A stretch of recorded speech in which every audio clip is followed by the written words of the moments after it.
Renovation of St. John, and welcome to our living room. As you know, work on phase 1 of the Pipes and Glass project has begun. Since the organ is currently unavailable for us to accompany hymns and service music, we'll be using the piano at the 11 o'clock Eucharist. One of the hymns that we'll be singing this Sunday, June 14th, has the tune name Ora Labora, which means pray and work. Come, labor on. And it fits well with our lectionary, and it works well given the work begun on our physical plant. The text of the hymn was written by a woman by the name of Jane Borthwick.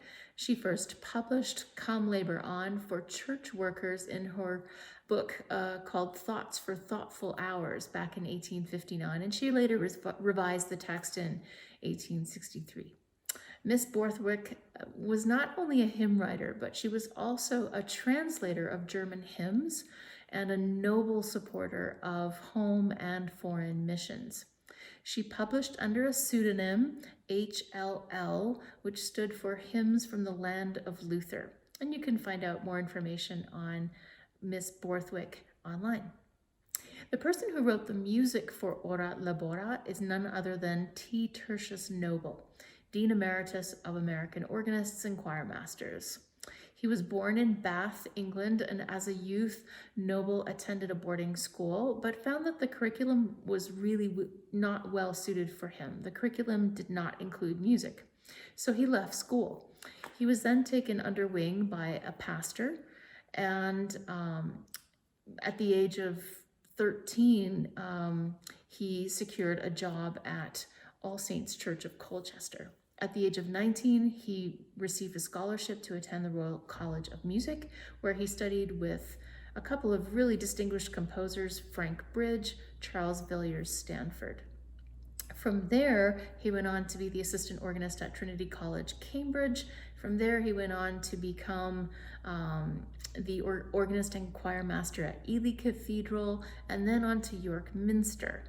From York Minster, back in 1913, he was then invited to become the organist and choir master at St. Thomas Episcopal Church, where he was asked to establish a cathedral music type program.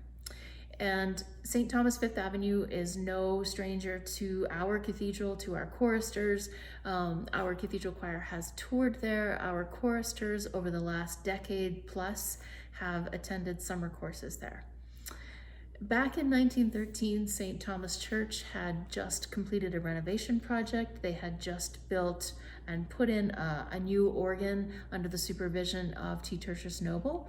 And the new choir school was started back in 1919, a choir school for boys that still operates today. Noble served St. Thomas Church up until 1942, and there is a memorial window commemorating his 50th anniversary as a church musician in St. Thomas Church. He composed orchestral pieces, choral works, anthems, service music, Anglican, all sorts of music for the Anglican liturgy, and of course, hymn tunes such as Ora Labora, Come Labor On. Noble helped to edit the 1916 Protestant Episcopal hymnal and served on the music committee for its successor, the very famous and much loved 1940s hymnal. He retired from church music at the age of 75 and retired to Rockport, Massachusetts, where he passed away in 1953.